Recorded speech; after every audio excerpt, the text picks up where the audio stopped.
America में Donald Trump की जीत के साथ यूरोपियन यूनियन के देशों में क्यों है घबराहट?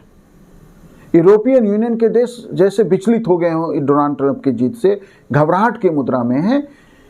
तो क्या है ये घबराहट, क्यों है ये घबराहट? तो देखिए, यूरोपियन यूनियन जिसमें 28 कंट्रीज उसके सदस्य होते थे, आज ब्रिटेन के उससे बाहर हो जाने के बाद 27 कंट्रीज यूरोपियन यूनियन में शामिल हैं, जिसमें पश्चिमी यूरोप के लगभग सभी देश हैं, चाहे वो जर्मनी हो, चाहे वो फ्रांस हो, चाहे वो इटली हो, इवन स्वीडन, डेनमार्क वगैरह भी सभी देश। मैंने एक पिछले वीडियो में यूरोपियन यूनियन के सदस्यों के बारे में डिटेल बताया हुआ है आपको, उसमें जाके आप सारे सदस्यों के बारे में जानकारी ले सकते हैं। तो जो 27 कंट्रीज हैं यूरोपियन यूनियन, आज वो दुनिया का सबसे बड़ा एकल बाजार है। मतलब कि यूरोपियन यूनियन के साथ, इन 27 कंट्रीज के साथ जो है, आप एक तरह से साझा व्यापार कर सकते हैं या एक नीति से व्यापार कर सकते हैं।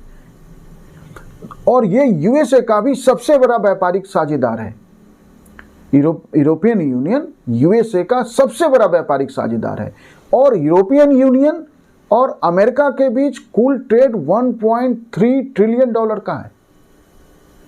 आप देखिए कि हमारी जो पूरी इकोनॉमी है, इंडिया की जो पूरी जीडीपी है, वो 3.7 ट्रिलियन है, और यूरोपियन यूनियन के साथ अमेरिका का ट्रेड जो है 1.3 ट्रिलियन डॉलर है। मतलब काफ़ी बड़े पैमाने पे ट्रेड है, जिसमें यूएस का एक्सपोर्ट इन यूरोपियन यूनियन के 27 कंट्रीज को 592 बिलियन डॉलर है। वही यूएस का इंपोर्ट 723 बिलियन डॉलर है, और दोनों के बीच का जो कुल ट्रेड डिफिसिट है वो 131 बिलियन डॉलर है। लेकिन अगर यदि हम इसी आंकड़े के आधार पे या इसी एंगल से चीन को देखें, तो चीन के साथ अमेरिका का एक देश के साथ व्यापार जो है 758 बिलियन डॉलर का है। चीन में अमेरिका का एक्सपोर्ट सिर्फ 195 बिलियन डॉलर का है, और चीन से इंपोर्ट अमेरिका का 562 बिलियन डॉलर है। तो कुल व्यापार घाटा चीन के साथ अकेले एक देश के साथ 367 बिलियन डॉलर है, और 27 कंट्रीज के साथ 130 बिलियन डॉलर है। तो चीन के साथ जो व्यापार घाटा है, यूरोपियन यूनियन के साथ जो व्यापार घाटा है, तो मुझे लगता है कि यूरोपियन यूनियन के देशों में ये घबराहट जो है बेवजह है, क्योंकि यूरोपियन यूनियन न केवल अमेरिका का सबसे बड़ा व्यापारिक साझेदार है, बल्कि बहुत सारे अन्य मुद्दे हैं जहां यूरोपियन यूनियन के देशों के साथ अमेरिका का रहना, अमेरिका नीति उनके समर्थन में रहना जो है अमेरिका की भी मजबूरी है और यूरोपियन यूनियन के देशों की भी जरूरत है। तो वो कौन से स्थिति हैं, वो कौन से मुद्दे हैं जिनके कारण यूरोपियन यूनियन के देशों में घबराहट है? तो देखिए कि डोनाल्ड ट्रंप ने अपनी चुनावी सभाओं में और चुनाव पूर्व के भाषणों में ये बार बार कहा कि जो उत्तर अमेरिकी मुक्त व्यापार समझौता है, North America Free Trade Agreement, Trans Pacific Partnership और WTO, ये समझौते जो हैं उनकी समीक्षा की बात कर रहे हैं।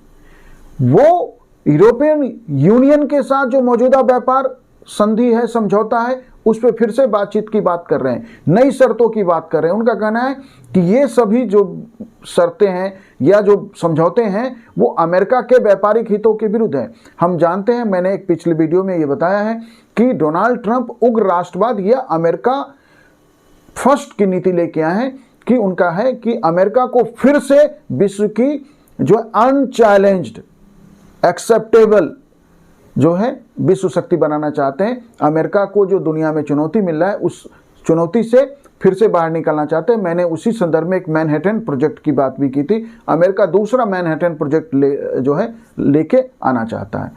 लेकिन मुझे लगता है कि यूरोपियन यूनियन के देशों में एक घबराहट बेवजह है, क्योंकि आज अगर आप देख लीजिए तो क्यों घबराहट है, यदि इस एंगल को हम देखें तो रूस यूक्रेन युद्ध में अब लग रहा है यूरोपियन यूनियन के देशों को कि अमेरिका यूक्रेन के साथ वह आर्थिक समर्थन, वह सैन्य साजो सामान, आर्म्स एमुनेशन का सपोर्ट नहीं रखेगा, और इससे यूक्रेन पे रूस का कब्जा हो सकता है।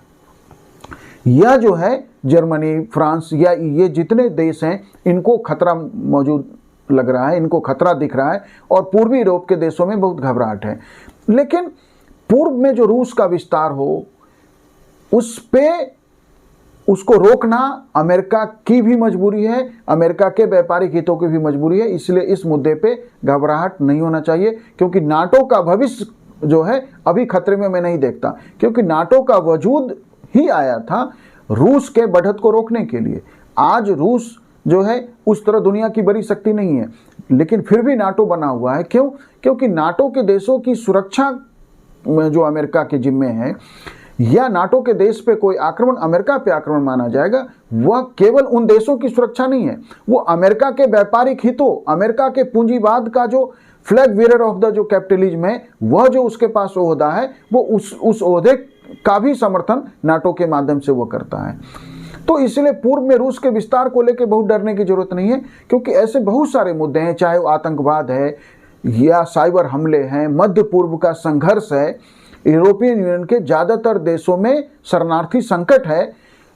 तो ऐसे में अमेरिका यूरोपियन यूनियन के साथ यदि अपने व्यापारिक समझौतों को फिर से जो है उस पर विचार करता है अमेरिकी हितों के हित में, तो यूरोपियन यूनियन के देशों में जो ये समस्याएं हैं, आतंकवाद, साइबर हमले या शरणार्थी समस्या हो, मध्य पूर्व का संघर्ष हो, उसमें यूरोपियन यूनियन के देश कमज़ोर पड़ जाएंगे। और स्पेशली फ्रांस और जर्मनी, जो दो देश आज यूरोपियन यूनियन की मुख्य ताकत हैं, उनके कमज़ोर पड़ने से अमेरिकन हितों को व्यापक नुकसान पहुंचेगा। इसलिए यह घबराहट बेवजह है।